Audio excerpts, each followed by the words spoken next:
Yan yung mga paraan namin ni Bradley na kailangan.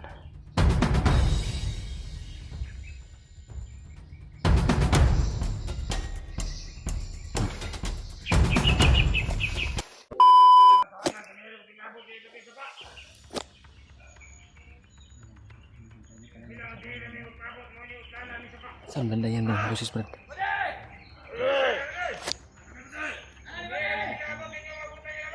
Nanti di makita yung pagpatay Brad.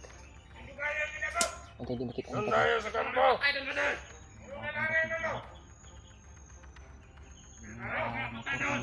Ha?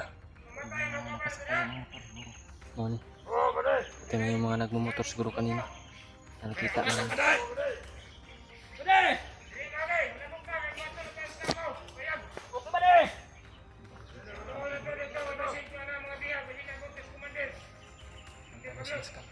Kampo daw. Brad. Buti ba sundan natin to?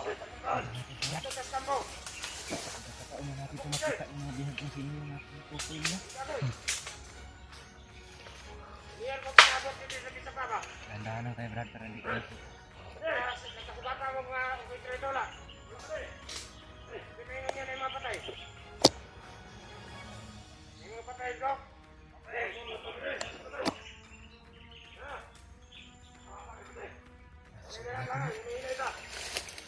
Yun talaga Brad. Mga baguhan lang talaga yung napatay natin Brad. Kasi hindi nila kilala. Papunta daw sila sa kampong po mga tol. O yung kubo daw nila. Dumating na daw yung mga bihag. O si commander daw. Hindi po namin alam kung sino commander dahil hindi po sila nagsabi. Papunta daw sila sa kampo o kubo. Baka dumating na daw yung mga bihag. Yun yung target namin ngayon, matulong sundan namin para makita namin, makonfirm namin kung sino yung mga bihag na dala nila doon. Punta pala dito Brad. Papunta daw. Yung mag-ina ko na yun Brad. Sana Brad. Mag-ina ko na yung sinasabi nila namin. Hindi tayo matagalan dito sa bundok ba? Dahil pa makuha natin yung Brad. Pababa natin agad. Makuha agad Brad. Pero maligtas ba? Hindi pa man natin alam kung sino yun. Kailangan po nagkupo na mag-ina ko na po. Dahan na lang natin Brad. Hanggang malayo na sila Brad. Tingnan natin.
Yan o.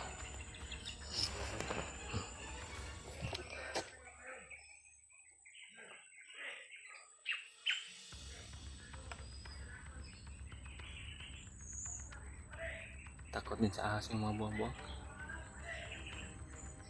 Daan ba? Yan o.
na sila. Yung laban.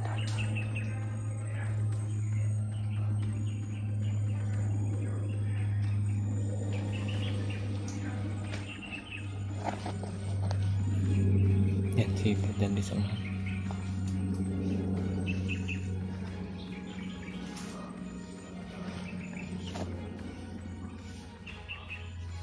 Hindi kami magpadas-dalas sa susunod mga tol. Kasi katulad nga namin, nadaanan namin may mga patibong na naman lang nilagay dalawa. Yan, pinatay namin. O baka dyan sa unahan pa kami na naman. Kaya dito muna kami, pumasid muna kami. Ang ganda na namin yung mga plano nila.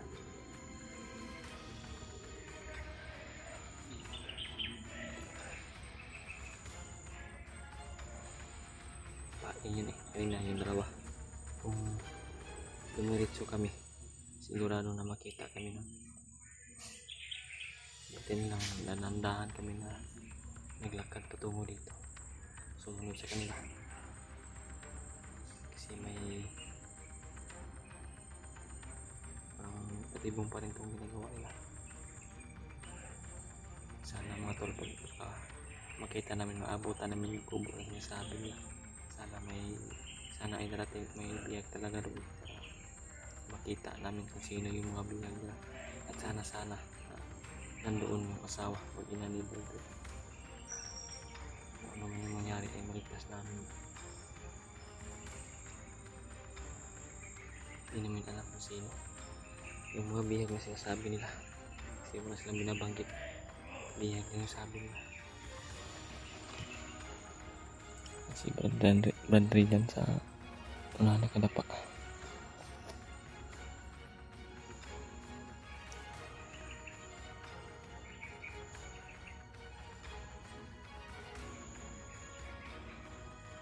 Ingat lang kami, triple ingat kasi dalawa lang kami. Napaka-delikado ng buhay namin dito sa area na ito kasi napaka-critical, napaka-raming yung kalaban.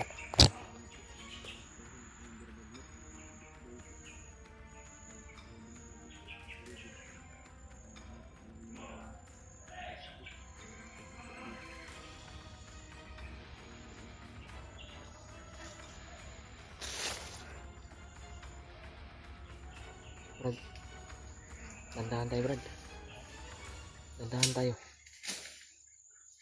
Tingnan natin ba kung saan sila patungo sa kubo.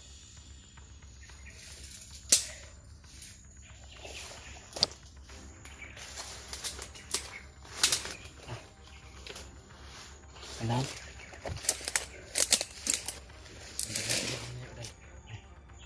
Yan pa sila sa unahan. Yan ba, maririnig na naman natin mga boses nila.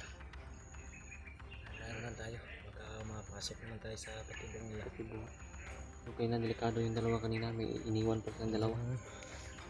Iniisip ko Brad yung sinasabi nila na papunta sila sa bihag. Tapos magkakuhan pa kasi tayo, galing pa tayo sa encounter. Iniisip nila na alam na kasi yan ang mga kalaban natin Brad, may mga tagulilong tayo. So sinasabi nila na papunta sila sa bihag para susunod tayo sa kanila ba? Patibong ba? Mas patibong lang pala. Patibong pa rin. Sundan talaga natin, bakit yung mga sinasabi nila. Yung nana ko rin. Subukan pa rin natin na sundan. Kaya kung padalos-dalos na sunod lang. Basin muna tayo sa paligid. Basta natin yung mga bawat kilos ng mga ibon. Kasi yung uwak ay hindi na tumitingog. Hindi na humuhuli ba? Wala nang kwan. Ngayon sa kampo ni Commander Baglot siguro, nag-report na naman dito tayo. Kasi yung problema din namin mga nidib mga tol, malapit na kami sana sa mga bihag. Naghagip naman po kami ng mga uwak.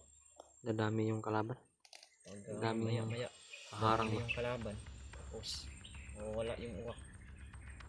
Nagpapag-report siguro yun doon kay Commander Baglot. Ipapalayo na naman nila sa amin yung mga bihag. Sayang mga tol. Kaya kailangan talaga namin ng may kasama ang kana. Alam mo naman Brad Rivert ay nandito rin. Magkasagupa kami dito. Sila Kuya Badsman ay aakyat na rin po yun sila ng bundok para tumulong po sa mga mabibihan na yun. May iniwan talaga Brad. Tingin ko kasi may mga boses pa dyan. Yung bagong pinatay natin dyan. Yung mga kasamahan yan. Nakahandusay pa yung patay dyan. Ano naman yun, pag makita na nila yun. Sana mapapunta agad tayo doon sa sinasabi nila. Para makita na kung may makasunod na sa atin. Makita yung mga bangkay ay malayo na tayo ba? Nakita natin yung tingnan. Dahil didiretso na sinasabi nila. Kaya mo ito doon. Tandaan lang tayo. Kailangan na gamitin po talaga natin yung nalalaman natin sa mga ating kalaban natin na patibong po. Sa mga patibong, kadalasan na bibihag yung mga kasama namin natin. Nabiktima na rin ako dyan dati. Patibong pala yung kuhan ko ba? Nahuli ako. Isa rin yung ba? Oo. Mga tulis, nahuli yung mga kabat. Hindi ko lagi. Kahit naman sulit ng ubat. Nakalirit ko tayo palagi. Iwas ko tayo sa mga bitag na mga ginagawa ng kalaban. Ayan yan gan. Meron kasi din yung ginagawa nila sa kalaban.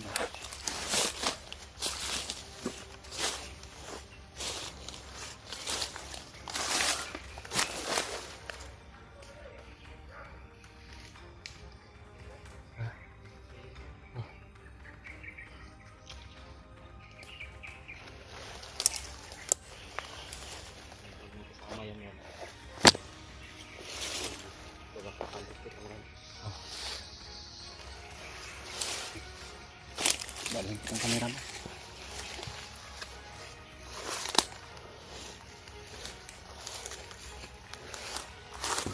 Mga tol, ginapang po ni Brad Dib yung kalaban mga tol. Yan yung mga paraan namin ni Brad Dib na kailangan.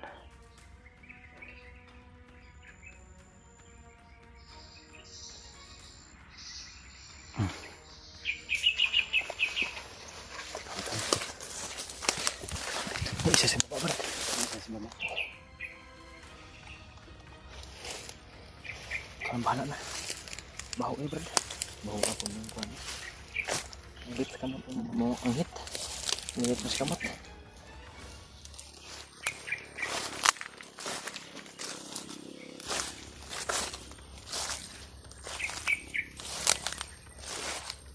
Daanin, Brad.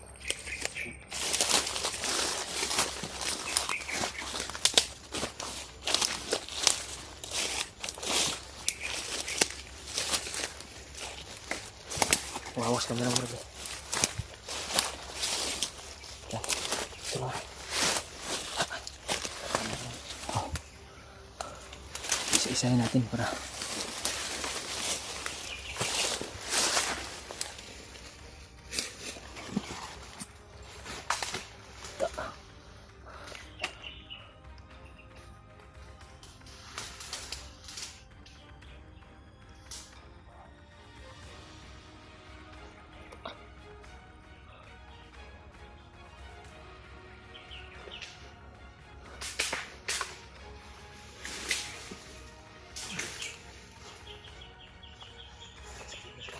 ha? Sana.